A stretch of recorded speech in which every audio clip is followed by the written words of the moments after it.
Chapter 5 Multitasking. Publilius Syrus once said to do two things at once is to do neither. So, if doing the most important thing is the most important thing, why would you try to do anything else at the same time? It's a great question. In the summer of 2009, Clifford Nass set out to answer just that. His mission? To find out how well so-called multitaskers multitask. Nass, a professor at Stanford University, told the New York Times that he had been in awe of multitaskers and deemed himself to be a poor one. So he and his team of researchers gave 262 students questionnaires to determine how often they multitasked. They divided their test subjects into two groups of high and low multitaskers and began with the presumption that the frequent multitaskers would perform better. They were wrong. I was sure they had some secret ability, said Nass. But it turns out that high multitaskers are suckers for irrelevancy. They were outperformed on every measure. Although they convinced themselves and the world that they were great at it, there was just one problem. To quote Nass, multitaskers were just lousy at everything. Multitasking is a lie. It's a lie because nearly everyone accepts it as an effective thing to do. It's become so mainstream that people actually think it's something they should do, and do as often as possible. We not only hear talk about doing it, we even hear talk about getting better at it. More than 6 million web pages offer answers on how to do it, and career websites list multitasking as a skill for employers to target and for prospective hires to list as a strength. Some have gone so far as to be proud of their supposed skill and have adopted it as a way of life. But it's actually a way of lie, for the truth is multitasking is neither efficient nor effective. In the world of results, it will fail you every time. Multitasking is merely the opportunity to screw up more than one thing at a time. As Steve Uzzell, when you try to do two things at once, you either can't or won't do either well. If you think multitasking is an effective way to get more done, you've got it backward. It's an effective way to get less done. As Steve Uzzell said, multitasking is merely the opportunity to screw up more than one thing at a time. Monkey mind. The concept of humans doing more than one thing at a time has been studied by psychologists since the 1920s, but the term multitasking didn't arrive on the scene until the 1960s. It was used to describe computers, not people. Back then, 10 MHz was apparently so mind-bogglingly fast that a whole new word was needed to describe a computer's ability to quickly perform many tasks. In retrospect, they probably made a poor choice, for the expression multitasking is inherently deceptive. Multitasking is about multiple tasks alternately sharing one resource, the CPU, but in time the context was flipped and it became interpreted to mean multiple tasks being done simultaneously by one resource, a person. It was a clever turn of phrase that's misleading, for even computers can process only one piece of code at a time. When they multitask, they switch back and forth, alternating their attention until both tasks are done. The speed with which computers tackle multiple tasks feeds the illusion that everything happens at the same time, so comparing computers to humans can be confusing. People can actually do two or more things at once, such as walk and talk, or chew gum and read a map. But, like computers, what we can't do is focus on two things at once. Our attention bounces back and forth. This is fine for computers, but it has serious repercussions in humans. Two airliners are cleared to land on the same runway. A patient is given the wrong medicine. A toddler is left unattended in the bathtub. What all these potential tragedies share is that people are trying to do too many things at once and forget to do something they should do. It's strange, but somehow over time the image of the modern human has become one of a multitasker. We think we can, so we think we should. Kids studying while texting, listening to music, or watching television. Adults driving while talking on the phone, eating, applying makeup, or even shaving. Doing something in one room while talking to someone in the next. Smartphones in hands before napkins hit laps. It's not that we have too little time to do all the things we need to do, it's that we feel the need to do too many things in the time we have. So we double and triple up in the hope of getting everything done. And then there's work. The modern office is a carnival of distracting multitasking demands. While you diligently try to complete a project, someone has a coughing fit in a nearby cubicle and asks if you have a lozenge. The office paging system continually calls out messages that anyone within earshot of an intercom hears. You're alerted around the clock to new emails arriving in your inbox while your social media newsfeed keeps trying to catch your eye and your cell phone intermittently vibrates on the desk to the tune of a new text. A stack of unopened mail and piles of unfinished work sit within sight as people keep swinging by your desk all day to ask you questions. Distraction, disturbance, disruption. Staying on task is exhausting. Researchers estimate that workers are interrupted every 11 minutes and then spend almost a third of their day recovering from these distractions. And yet amid all of this we still assume we can rise above it and do what has to be done within our deadlines. but we're fooling ourselves. Multitasking is a scam. Poet laureate Billy Collins summed it up well. We call it multitasking, which makes it sound like an ability to do lots of things at the same time. A Buddhist would call this monkey mind. We think we're mastering multitasking, but we're just driving ourselves bananas. Juggling is an illusion we come by it naturally. With an average of 4,000 thoughts a day flying in and out of our heads, it's easy to see why we try to multitask. If a change in thought every 14 seconds is an invitation to change direction, then it's rather obvious we're continually tempted to try to do too much at once. While doing one thing, we're only seconds away from thinking of something else we could do. Moreover, history suggests that our continued existence may have required that human beings evolved to be able to oversee multiple tasks at the same time. Our ancestors wouldn't have lasted long if they couldn't scan for predators while gathering berries, tanning hides, or just idling by the fire after a hard day hunting. The pull to juggle more than one task at a time is not only at the core of how we're wired, but was most likely a necessity for survival. But juggling isn't multitasking. Juggling is an illusion. To the casual observer, a juggler is juggling 3 balls at once. In reality, the balls are being independently caught and thrown in rapid succession. Catch, toss, catch, toss, catch, toss. 1 ball at a time. It's what researchers refer to as task switching. When you switch from one task to another, voluntarily or not, 2 things happen.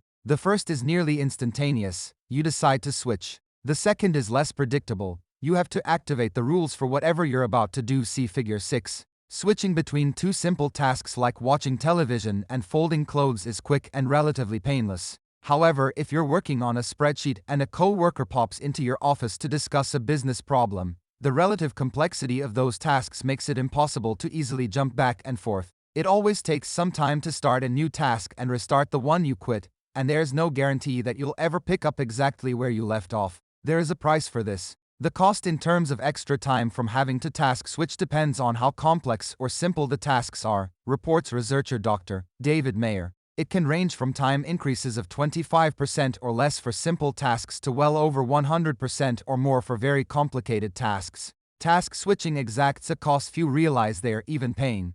Brain channel. So, what's happening when we're actually doing 2 things at once? It's simple. We've separated them. Our brain has channels, and as a result we're able to process different kinds of data in different parts of our brain. This is why you can talk and walk at the same time. There is no channel interference. But here's the catch. You're not really focused on both activities. One is happening in the foreground and the other in the background. If you were trying to talk a passenger through landing a DC-10, you'd stop walking. Likewise, if you were walking across a gorge on a rope bridge, you'd likely stop talking. You can do 2 things at once, but you can't focus effectively on 2 things at once. Even my dog Max knows this. When I get caught up with a basketball game on TV, he gives me a good nudge. Apparently, background scratches can be pretty unsatisfying. Many think that because their body is functioning without their conscious direction, they're multitasking. This is true, but not the way they mean it. A lot of our physical actions, like breathing, are being directed from a different part of our brain than where focus comes from. As a result, there's no channel conflict. We're right when we say something is front and center or top of mind, because that's where focus occurs in the prefrontal cortex. When you focus, it's like shining a spotlight on what matters. You can actually give attention to 2 things, but that is what's called divided attention. And make no mistake, take on 2 things and your attention gets divided. Take on a third and something gets dropped. The problem of trying to focus on 2 things at once shows up when one task demands more attention or if it crosses into a channel already in use. When your spouse is describing the way the living room furniture has been rearranged, you engage your visual cortex to see it in your mind's eye. If you happen to be driving at that moment, this channel interference means you are now seeing the new sofa and love seat combination and are effectively blind to the car braking in front of you. You simply can't effectively focus on 2 important things at the same time. Every time we try to do 2 or more things at once, we're simply dividing up our focus and dumbing down all of the outcomes in the process. Here's the short list of how multitasking short-circuits us. 1. There is just so much brain capability at any one time. Divide it up as much as you want, but you'll pay a price in time and effectiveness. 2. The more time you spend switch to another task, the less likely you are to get back to your original task. This is how loose ends pile up. 3. Bounce between one activity and another and you lose time as your brain reorients to the new task. Those milliseconds add up. Researchers estimate we lose 28% of an average workday to multitasking ineffectiveness. 4. Chronic multitaskers develop a distorted sense of how long it takes to do things. They almost always believe tasks take longer to complete than is actually required. 5. Multitaskers make more mistakes than non-multitaskers. They often make poorer decisions because they favor new information over old, even if the older information is more valuable. 6. Multitaskers experience more life-reducing, happiness-squelching stress. With research overwhelmingly clear, it seems insane that knowing how multitasking leads to mistakes, poor choices, and stress we attempt it anyway. Maybe it's just too tempting. Workers who use computers during the day change windows or check email or other programs nearly 37 times an hour. Being in a distractible setting sets us up to be more distractible. Or maybe it's the high. Media multitaskers actually experience a thrill with switching, a burst of dopamine that can be addictive. Without it, they can feel bored. For whatever the reason, the results are unambiguous. Multitasking slows us down and makes us slower-witted. Driven to distraction. In 2009, New York Times reporter Matt Richtel earned a Pulitzer Prize for national reporting with a series of articles driven to distraction on the dangers of driving while texting or using cell phones. He found that distracted driving is responsible for 16% of all traffic fatalities and nearly 500,000 injuries annually. Even an idle phone conversation when driving takes a 40% bite out of your focus and, surprisingly, can have the same effect as being drunk. The evidence is so compelling that many states and municipalities have outlawed cell phone use while driving. This makes sense. Though some of us at times have been guilty, we'd never condone it for our teenage kids. All it takes is a text message to turn the family SUV into a deadly, 2-ton battering ram. Multitasking can cause more than one type of wreck. We know that multitasking can even be fatal when lives are at stake. In fact, we fully expect pilots and surgeons to focus on their jobs to the exclusion of everything else. And we expect that anyone in their position who gets caught doing otherwise will always be taken severely to task. We accept no arguments and have no tolerance for anything but total concentration from these professionals. And yet, here the rest of us are living another standard. Do we not value our own job or take it as seriously? Why would we ever tolerate multitasking when we are doing our most important work? Just because our day job doesn't involve bypass surgery shouldn't make focus any less critical to our success or the success of others. Your work deserves no less respect. It may not seem so in the moment, but the connectivity of everything we do ultimately means that we each not only have a job to do, but a job that deserves to be done well. Think of it this way.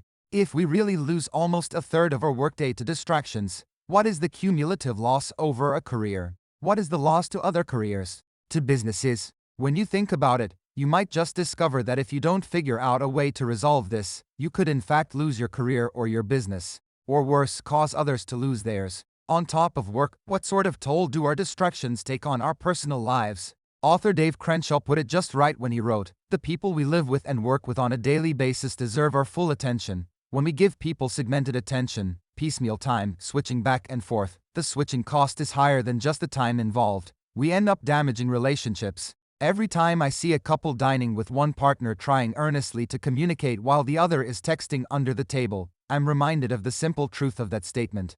Big ideas. 1. Distraction is natural. Don't feel bad when you get distracted. Everyone gets distracted. 2. Multitasking takes a toll. At home or at work, distractions lead to poor choices, painful mistakes, and unnecessary stress. 3. Distraction undermines results. When you try to do too much at once, you can end up doing nothing well. Figure out what matters most in the moment and give it your undivided attention. In order to be able to put the principle of the one thing to work, you can't buy into the lie that trying to do two things at once is a good idea. Though multitasking is sometimes possible, it's never possible to do it effectively.